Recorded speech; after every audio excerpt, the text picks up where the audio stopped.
નમસ્કાર મિત્રો, basic spoken English કોર્સમાં જ્યાં આપણે આજે આમ તો બીજો લેક્ચર, પહેલો લેક્ચર આપણે ઇન્ટ્રોડક્શનનો લીધો હતો.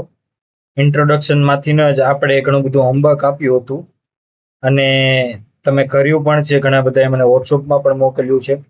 હાય, ધીસ ઇઝ કેવિન ચાંગાણી અને આપણે બેઝિક સ્પોકન ઇંગ્લિશ શીખી રહ્યા છીએ, જેના 4 module speaking, writing, listening and reading તમને જણાવ્યા હતા. હોમવર્કમાં આપ્યું હતું કે આપણે હંમેશા માઇન્ડની અંદર એમ જ સમજ્યા છીએ કે એ ફોર એપલ, ખરેખર એ ફોર એર પણ થાય, એ ફોર એન્ટ પણ થાય, એ ફોર એક્ટર પણ થાય. એટલે આપણે વોકેબ્યુલરી મજબૂત બનાવવાની છે.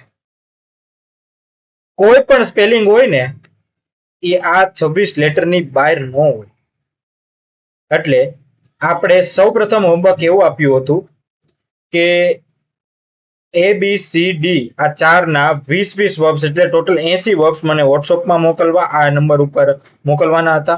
આ ઉપરાંત આપણે એક હોમવર્ક જે આપ્યું હતું તેને કોમેન્ટમાં કોઈ પણ વ્યક્તિને, કોઈ પણ સ્ટુડન્ટને સ્પેલિંગ મોકલવું હોય તો કોમેન્ટમાં પણ એ જણાવી શકે એમ હતા. ઓકે, આ લેક્ચરને જો તમને પસંદ કરતા હો તો ચેનલને સબસ્ક્રાઇબ જરૂર કરજો. હોમવર્ક જેને ન મોકલ્યું મોકલી દેજો.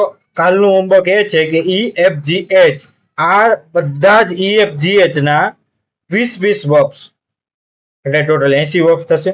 આનાથી તમારી વોકેબ્યુલરી સ્ટ્રોંગ થશે અને જો તમારી વોકેબ્યુલરી સ્ટ્રોંગ થશે તો આવનારા સમયમાં જે કઈ સેન્ટેન્સ આવવાના છે ને એને તમે ઇઝીલી બનાવી શકશો. આ એક રીત છે વર્બ્સ પાકા કરવાની. ઘણા બધા વર્બ્સ હું રેડીમેડ પણ આપીશ, એ તમે પાકા કરી લેજો. જોતા રહે, અરે ખાલી આમ નજર મારતા હોય ને વોકિંગ કરતા કરતા તો પણ ઘણા બધા વર્બ્સ થઈ જતા હોય છે. આજે આપણે અ આ ઈ બારાક્ષરી શીખવાના છીએ. તમને એમ થતું હશે કે આ ચાલુ આવડે છે તો હું કામ શીખડાવો? જો આવડતું હોય તો તમે સ્કીપ કરી શકો છો. જો તમને નામ લખતા આવડતું હોય ગુજરાતીમાં તો તમે સ્કીપ કરી શકો છો. મારી પાસે ઘણા બધા એવા સ્ટુડન્ટ આવે છે 1 થી 5 ધોરણના, 6 ધોરણના, 7મા ધોરણના, જેને બેઝિક કલમ ખટારો અને બારાક્ષરી પણ નથી આવડતું. જેના કારણે એ પોતાનું તો ઠીક, પોતાના પપ્પાનું, પોતાની સરનેમ પણ લખી શકતા નથી. એના સ્પેલિંગ પણ ખોટા લખે છે. બેઝિક સ્પોકન ઇંગ્લિશ કોર્સ આપણે એટલા માટે જ કરાવીએ છીએ કે જે સાવ અભણ હોય, ચાહે તમારી ઉંમર 30 વર્ષ 35 વર્ષની હોય તો પણ તમે આ કરી શકો છો.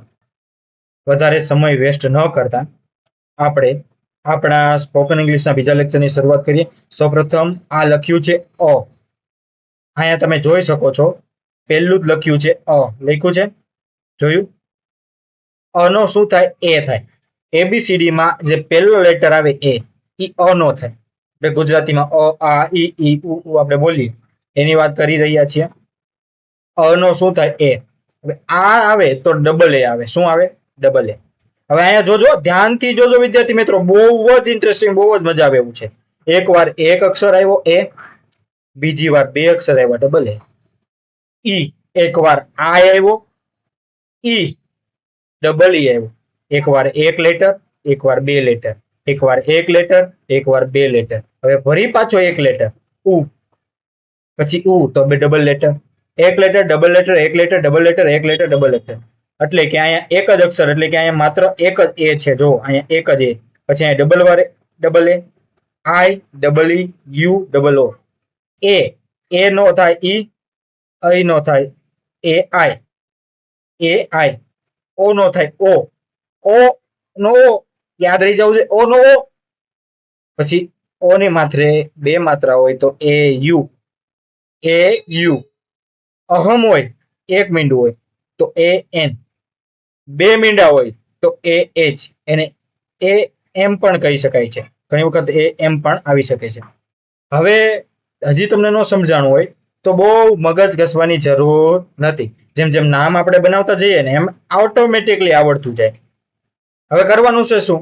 ધીમે ધીમે પેલા 2 લેટર પાકા કરવાના. આપણે હાથ છે ને આમાં આડો રાખી દેવાનો. હું કેમ કેમેરામાં આડો હાથ રાખું છું એમ. હાથ આડો રાખી દેવાનો.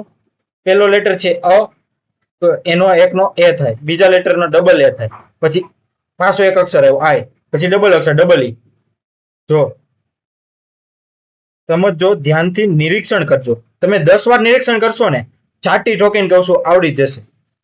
હવે સેમ આના પછી આવે કલમ. આવે શું આવે? કલમ.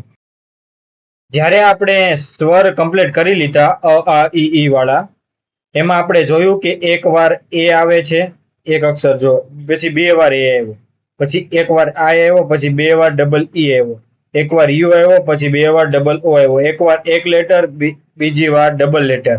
આ રીતે આવે છે. આપણે એને પાકું કરવું પડશે ત્યારે બારાક્ષરી આવડશે. હવે કનો કે થાય, એક વાર કે એ, કનો કે, ખનો કે એ છે. ખએ જ્યારે આપણે ભોગ્યા ત્યારે વચ્ચે એચ લાગી ગયો. કનો કે, ખનો કે એ છે. ગનો જી એ, ગનો જી એ, તો ઘરનો શું થશે? વચ્ચે એચ લાગી જશે, જી એ છે. કનો કે, ખનો કે છે, ગનો જી એ, ઘનો જી એચ એ. પછી જો ચકલી, ચકલી એટલે સ્પેરો કહેવાય. ચકલી એટલે શું કહેવાય? સ્પેરો. હવે ચકલીનો ચ જે આવે એટલે એને કહેવાય સી એચ એ. શું કહેવાય? C H A. ચકલીનો સી એચ એ હોય તો જ્યારે છત્રીમાં જાય ને ત્યારે એક એચ વધી જાય, સી ડબલ એચ એ. કનો કે, ખનો કે છે, ગનો જી એ, ઘનો જી એ છે. ચકલીના ચનો સી એચ એ, ત્યારે છત્રી તરફ આપણે વળીએ છીએ ત્યારે સી ડબલ એચ એ. જમરૂકનો જનો જે એ, જે એ જો. જ્યારે જબલાના જ તરફ જાય ને ત્યારે એચ વચ્ચે એક આવી જાય, જે એચ એ. એને બીજું ઝેડ એ પણ કહેવાય, ઝેડ એ. આપણે ઝેડ આવે ને, જીબ્રાનો ઝેડ, એ ઝેડ એ પણ કહી શકાય છે, જબલાના જને. ઓકે, તો ટપાલીના ટનો ટી એ શું થાય? T A, T A. ઠળિયાનો ટી એ છે. હવે યાદ રાખજો, બહુ સહેલું છે. જો એક વાર કે એ આવ્યો, પછી ખાલી વચ્ચે એચ લાગી ગયો, પછી ગણપતિનો ગનો જી એ આવ્યો, પછી ઘનો આવ્યો તો વચ્ચે એચ લાગી ગયો. ચકલીના ચનો સી એચ એ ઓલરેડી છે, અહીંયા ખાલી એક એચ એડ થયો. જબલાનો જે એચ એડ થયો. જો જબલાના જમાં એચ એડ થયો. ટપાલીનો ટી એ, ઠળિયાનો T H A. Ready? H લાગ્યો. ડગલાના ડનો ડી એ છે, ડી એ. તો ઢગલામાં શું? એચ એડ થશે. હવે અળનળ, અહીંયા સુધીનો જ આ પ્રોસેસ થશે. અળનળનો એને. હવે એન એ બે વસ્તુના થાય. કેટલાના? બે વસ્તુના એન એ થાય. એક તો અળનળનો થાય, એક તો નનો થાય. કોનો? નગારાના નનો. જોઈ લેજો. જો આ જોવો અને આ બંને જોઈ લો. અળનળ ને ન બે ઉપર નીચે જ છે, જોઈ લો હરખું. પછી પતંગના પનો પીએ તો ફટાકડાના પનો પીએ છે. જો એચ લાગ્યો. હવે યાદ રાખજો, મેં તમને એમ કીધું હતું કે અહીંયા જબલાનો જ છે ને એને ઝેડ એ હોતન કહી શકાય. એવી જ રીતે ફટાકડાનો ફ છે ને એને એફ એ હોતન કહી શકાય. બનો શું થાય? બી એ. તો ભનો શું થાય? બી એ છે.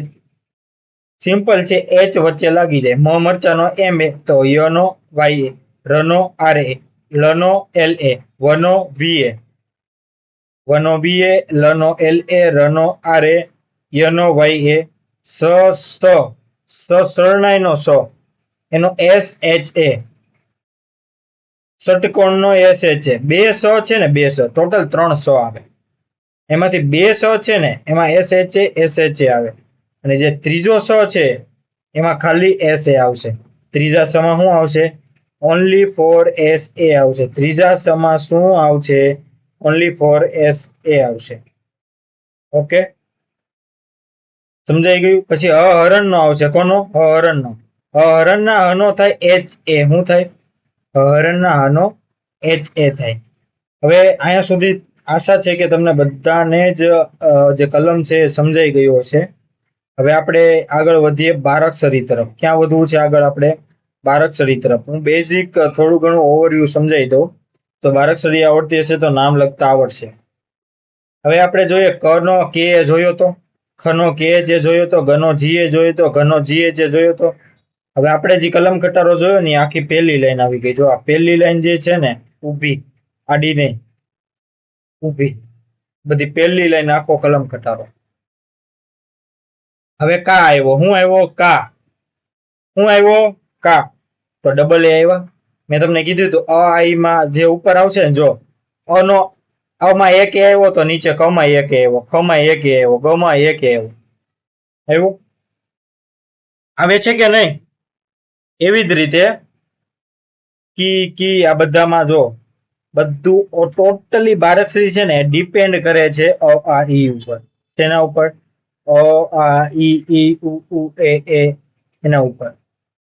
ઉપર અહીંયા જો ઈ છે, કી, તો નીચે કી આવ્યો, ન્યાય એક આઈ આવ્યો. ક નો કે થાય તો કે તો બધે જ રહેવાનો છે. આખી ક ની લાઈન છે, ક કા કી કી કુ કુ કે બધી જ આખી લાઈનમાં કે પેલો અક્ષર છે. જો પાછળના અક્ષર જ ફરે છે. પાછળના અક્ષર ક્યાંથી આવ્યા? અ આ ઈ ઉપરથી આવ્યા. અ નો એ થતો હતો તો ક નો કે થયો. અ નો આ ડબલ એ થતો હતો તો કા નો કે ડબલ એ. કી નો શું થતો હતો? આઈ થતો હતો. ઈ નો આઈ થતો હતો તો કી માં શું આવ્યું? કે આઈ, પછી કે ડબલ ઈ. જો આમાં પણ એક અક્ષર પછી બે લેટર પછી એક અક્ષર પછી બે લેટર, આ રીતે આખી સંપૂર્ણ પ્રોસેસ ચાલી રહેશે. એવી રીતે આખી બારાક્ષરી સેમ આવશે. જોઈ લો, એ ન સુધીની બારાક્ષરી આપેલી છે. હવે તમારે હોમવર્કમાં શું કરવાનું છે હું કહી દઉં તમને. તમારે હોમવર્કમાં મને અ આ ઈ જે આ ઉપર લખેલું છે એ આખે આખું લખીને મને મોકલવાનું છે એકવાર. પછી ક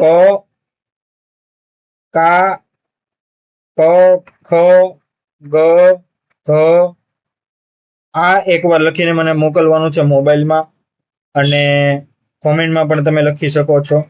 પછી બારાક્ષરીની બધી જ લાઈન, બારાક્ષરીની લાઈન કઈ રીતે? ક કે ડબલ એ, કી કી કુ, આવી રીતે તમારે આખે આખી લાઈન મારે મને લખીને મોકલવાની છે. સંપૂર્ણ લાઈન તમારે મને લખીને મોકલવાની છે. ખાલી કની નહીં, બધી જ આખી બારાક્ષરી લખીને મને મોકલવાની છે. અને આમાં જે ફોટામાં ખાના ગાળ્યા છે ને એ રીતે વ્યવસ્થિત ખાના ગાળીને લખીને મોકલજો. હવે પછી બારાક્ષરી પાકી થઈ જાય ને પછી હું તમને નામ આપીશ. નામની પ્રેક્ટિસ કરવાની છે. હવે આનંદ નામ લખ્યું છે અહીંયા. શું લખ્યું છે? આનંદ. આનંદમાં પહેલું શું છે? આ છે આ. તો હવે આપણે જશું અ આ ઈ ઉપર. ક્યાં જશું? અ આ ઈ ઉપર. એમાં જો અહીં આ રહ્યો, આ શું છે? આ છે આ. આમાં શું છે? એ ડબલ એ છે, એ ડબલ એ. તો આનંદમાં અહીંયા આપણે લખવાનું આ. ઓકે, પછી ન છે, ન ની માથે મીંડું છે, તો આપણે પાછા ફોટામાં જશું, ઝૂમ આઉટ કરશું, અને ન ની લાઈન છેલ્લી છે, ન ની લાઈન છેલ્લી છે. નનો એન એ એન થશે. શું થશે? એને એમ પણ થઈ શકે અને એને એન પણ થઈ શકે, બે થઈ શકે, બે થઈ શકે. હું એમ કહું છું, એને એમ પણ થઈ શકે, એન એ એન પણ થઈ શકે. ઓકે, બે થઈ શકે. હવે તો આપણે શું લખશું અહીંયા? આ નન. દ નો શું થાય? તો કે દ નો આપણે કકામાં જોવાનું હોય કે દ નો શું થાય? ડી એ. ડી એ થાય તો આપણે ખાલી ડી જ લખશું. શું લખશું? ડી. આનંદમાં એક જ એ આવશે, ડબલ એ નહીં આવે. અહીં ડી લખશું. ડી શા માટે લખશું? ડી એ શા માટે નહીં? જ્યારે છેલ્લા અક્ષરમાં કોઈ પણ માત્રા હોય, છેલ્લા અક્ષરમાં ધારો કે અહીંયા દા હોત, દ ની જગ્યાએ આનંદ દા હોત, તો અહીંયા ડી એ આવે. દ ની જગ્યાએ આનંદ દા હોય તો ડી એ આવે, નકર ખાલી ડી આવે. હવે અહીંયા છે અ છે તો અ નો શું થાય? એ થાય. પછી અહીંયા છે જી. શું છે? જી. તો જ નો શું થાય? જે થાય. પછી માત્રા છે એટલે શું થાય? આઈ થાય. અને તલવારના ત નો શું થાય? ટી થાય. છેલ્લો અક્ષર છે એટલે એ લખશું નહીં. જો હજી તા હોત તો એ લખત. ઓકે, પછી નીચે અજહર. અજહર લઈ લઈએ. એ જબલાનો જનો શું થાય? જે એ ચે થાય. પણ આપણે જેડ એ કરી, બે મિનિંગ થાય ને, મેં કીધું. હ નો હ ર નો શું થાય? એચ એ થાય. રમકડાનો ર નો શું થાય? આર. છેલ્લો અક્ષર છે એટલે આર એ એમ નહીં લખાય, ખાલી આર જ લખાય. હવે બબીતા લઈ લઈએ. બનો શું થાય? બી એ થાય. બનો શું થાય? જો આપણે કલમ ખટારામાં જોવું હોય તો જોઈ લો. બનો થાય બી એ. ઓકે, પછી બી નો થાય બી આઈ. બી નો શું થાય? બી આઈ. જો આપણે બારાક્ષરીમાં જોવું હોય તો જોઈ લઈએ. બ તો આપેલો નથી, પણ આપણો બી નો શું આવી રીતે માત્રા હોય તો એનું શું થાય? આઈ લાગે, બી આઈ. અને તાનો શું થાય? ટી એ. હવે ટી અહીંયા શું કામ લખું છું? અહીંયા માત્રા આવી. જો અહીંયા માત્રા નહોતી, પાછળ તા નહોતું એટલે ખાલી ટી લખ્યો. અહીંયા માત્રા આવી ગઈ એટલે ખાલી ટી એ લખવાનું. હવે અહીંયા બ છે, બ. તો બ નો બી જ થાય. અળ છે, અળનો શું થાય? એલ એ થાય. શું થશે? અળનળનો અળનો એલ એ થશે. વંત, ની માથે વન, VAN, વંત, ટી. ઓકે, આવી રીતે હું તમને નામ મોકલીશ. તમે મને વોટ્સઅપમાં મારો નંબર જે છે, આ વોટ્સઅપ નંબર છે મારો, આ નંબર ઉપર તમે મને મેસેજ કરશો ને કે સર મને send me homework on this number, આ નંબર ઉપર તમે મેસેજ કરીને મને એમ કહો સર તમે જે વર્ડ્સમાં નામ જે હતા ને ગુજરાતી મને મોકલો એટલે મારે પ્રેક્ટિસ થાય. તો મારી પાસે એટલા બધા નામ છે કે તમે પ્રેક્ટિસ કરજો અને પછી કોમેન્ટમાં જણાવજો ને મને પર્સનલમાં પણ મોકલજો. તમારું હોમવર્ક તમને જો યાદ ન હોય તો વિડીયો રિપીટ કરી લેજો કે આટલું બધું તમને હોમવર્ક આપ્યું છે. 4 દિવસ પછી નવો વિડીયો આવશે. 4 દિવસમાં તમારે આ બધું જ હોમવર્ક કરીને મને વોટ્સઅપમાં સેન્ડ કરવાનું છે. હું ચેક કરીશ. તમારી જો હજી મિસ્ટેક હશે, હજી ભૂલ પડતી હશે તો વધુ સરળ કઈ રીતે બને ચિત્ર દ્વારા એ હું નવો વિડીયો બનાવીશ.